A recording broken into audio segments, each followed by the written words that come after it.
Welcome back to my mini series where I answer the very important question of what to make for dinner. And today we are making this beautiful spaghetti and meatballs. It's super quick and easy to make, so let's get straight into it.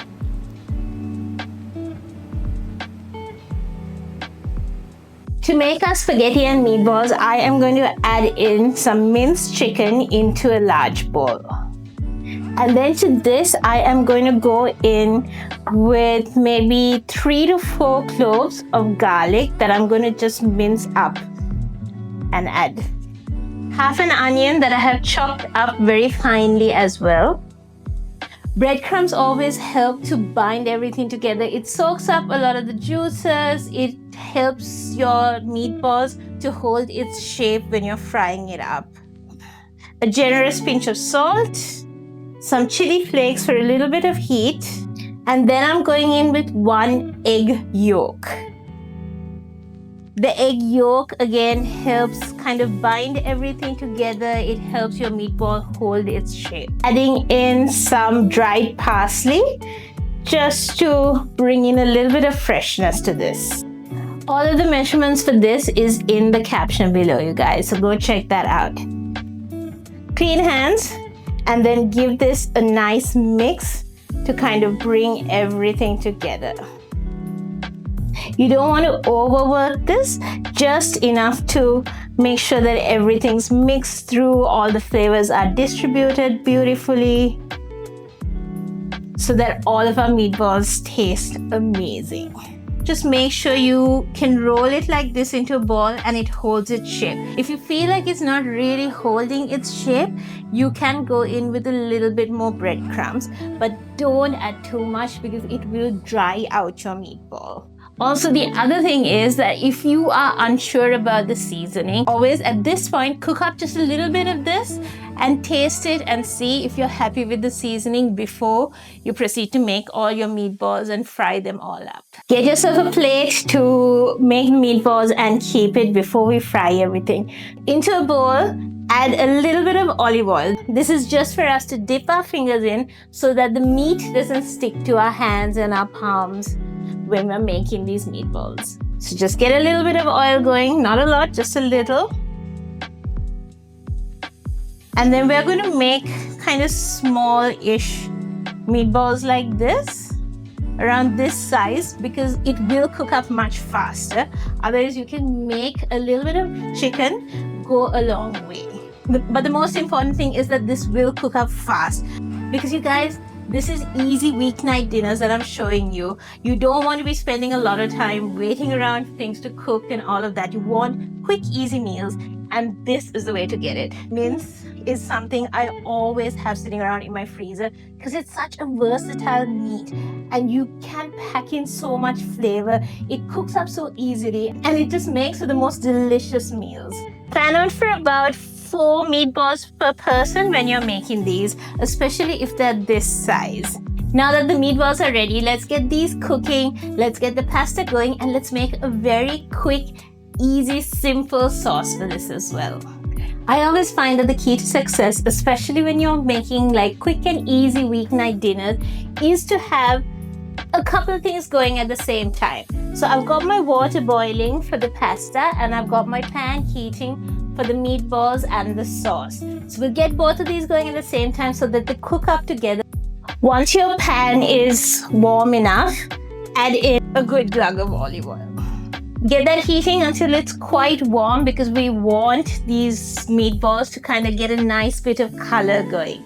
Once your pan is nice and hot, carefully add your meatballs into the pan. It's already now beginning to sizzle up nicely. Once these have got a little bit of color going to it like this, just flip them over so that you can brown the other side as well.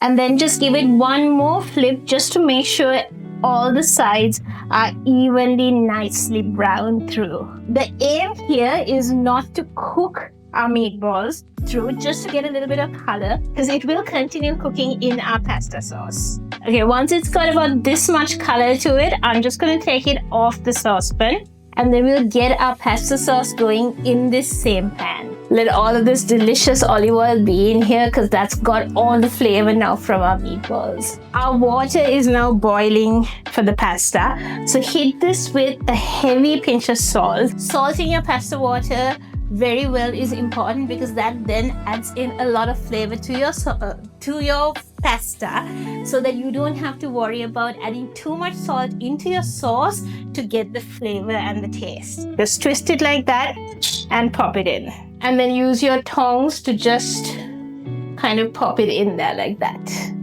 Reduce down the heat of this saucepan, and we are going in with this garlic that I have sliced up as thin as possible. Give that a stir. You don't want this to burn, you just want this to kind of get a little translucent and soften up. Smelling so good already, you guys. And then scrape up any bits that stuck to the pan. That's where all the flavor from our meatballs is. Go in with a tiny pinch of salt, and then we are adding in some cherry tomatoes. Just a couple of handfuls, and get that cooking. Just reduce the heat down. Check on your pasta. Make sure nothing's sticking to each other. Make sure it's cooking up well. As these are cooking up, smash them a little bit like this. You can always use one of these potato mashers and then just squash them up just so that it releases some of its juices and you have a beautiful pasta sauce. To this, I'm going to add in just a little bit of Worcestershire sauce just to bring in a little bit of extra umami flavor, and stir that in. As your tomatoes are cooking down, just have a quick taste and see. Yum. Okay, I need a little bit of a chili hit, so I'm going in with some chili flakes. And now that I'm happy with how the sauce is tasting, I am going to go in with our meatballs and then stir that in as well. I think our pasta should be about done now. Just pick up a strand. Yep, that's cooked through. So I'm just going to take a little bit of the pasta water and add it in here and give that a stir. Cover this with a lid and let that cook for about 5-6 minutes more. Oh, this is looking so good, you guys. Okay, now that our meatballs are cooked through, we can add in the pasta and just mix everything together. Just strain out most of the water and then pop that in. Oh, that's looking so good. And I'm gonna add in just one more spoonful of the pasta sauce just to loosen up this tomato sauce, and then mix everything through. Look at how good that's looking, you guys. Just make sure that all of your spaghetti is nicely coated in that sauce. And if you find that it's still not a very loose, nice sauce, just add in another spoonful of the pasta sauce. Pasta water, sorry. Okay, I am going to finish this off with just a tiny squeeze of lemon to bring in a little bit of freshness, and lots of Parmesan. That brings in kind of that creaminess to cut through all of that tomatoey, acidy flavors. Perfect, beautiful. Done! That is your dinner ready, your weeknight dinner. So if you are sitting around asking yourself what to cook for dinner, this is it, you guys. Finish this off with just a little bit more Parmesan on top before you serve it. And then I'm going in with some chopped parsley just to add in a little bit of extra freshness to this and bring everything together. Those meatballs are beautifully seasoned. They're fresh, they're delicious. That little bit of tang that comes in from the tomato and the lemon juice, the richness that comes in from that Parmesan. Wow! Subscribe to Arubakes so that you don't miss out on any of these, and try this out at home. Thanks for watching. Bye.